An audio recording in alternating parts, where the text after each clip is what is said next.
recognized symbol of excellence in sports entertainment.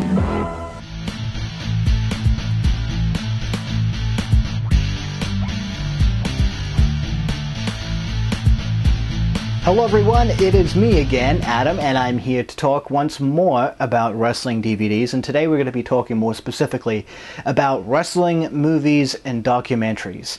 And there's been a lot of these over the last really 8 or 9 years, and before that there were very little that were taken seriously. Take, for example, Body Slam, starring the Tonga Kid and Rowdy Roddy Piper and Captain Lou Albano, and Dirk Benedict from the A-Team was even in it. It was a guilty pleasure of mine. I even have somewhere around here, I have The Wrestler, not the Mickey Rourke version, actually it's right here next to Shawn Michaels, just out of the range of the camera, starring Ed Asner, and that is back from the 70s, put on in cooperation with Vern Gagne and the AWA. But we're just going to stick to DVD for right now. Of course, one of the first sort of documentary type movies that really ripped the lid off of wrestling many years ago, actually it's just recently celebrated its 10th anniversary, is Hitman Hart Wrestling with Shadows. And I'll tell you from personal experience, everybody was trying to get a look at this when it first was released. It was released on TV in Canada, it was on A&E, it came out on VHS, and this particular video, this is not the 10th anniversary DVD, this one was released by the National Film Board of Canada, and I compared it to my old VHS, which I have somewhere. Can I find it quickly? No, I can't.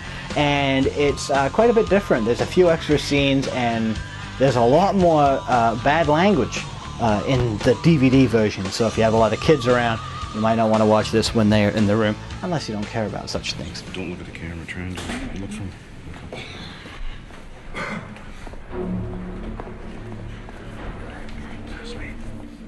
Of course, that was followed just a couple years later by a film that really a lot of years went into making this one, Barry Blaustein's Beyond the Mat. It's not supposed to be real. Now this one actually came ridiculously close to being nominated for an Academy Award, just came up short of nomination, and I remember being one of the few that was able to see this in the movie theater. They showed it just for a limited engagement for like one weekend in my hometown at the time, and I went with a bunch of friends. I thought it was great then, I think it's great now, although so much has been revealed about wrestling in the last 10 years that it maybe doesn't hold up for everybody. He's gonna puke! He's gonna puke!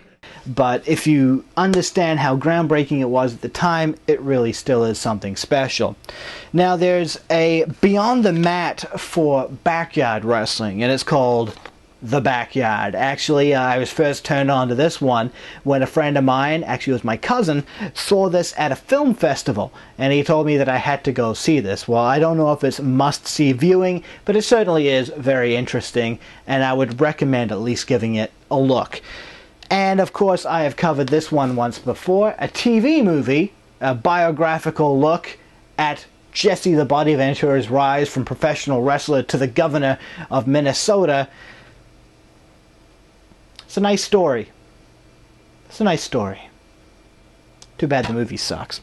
And of course, more recently, Mickey Rourke, Marissa Tomei, The Wrestler. What more can be said? This was fantastic. I was really on the fence at first as to whether I really loved it or really hated it. I knew right from the bat that it was very well done. I wouldn't deny that. But I had to watch it a second time, and I decided that I really did like this. And I was somewhat cheesed when it was kind of shut out at the Academy Awards. I thought that it really was quite deserving. So there you have a look at some sort of wrestling documentaries and movies that are available on DVD. And by all accounts, if you come across a copy of Backyard Dogs, just run and hide and pray and be very thankful that you didn't have to see it. Anyway, my name's Adam. We'll catch you next time, and we'll take a look at something else kind of interesting.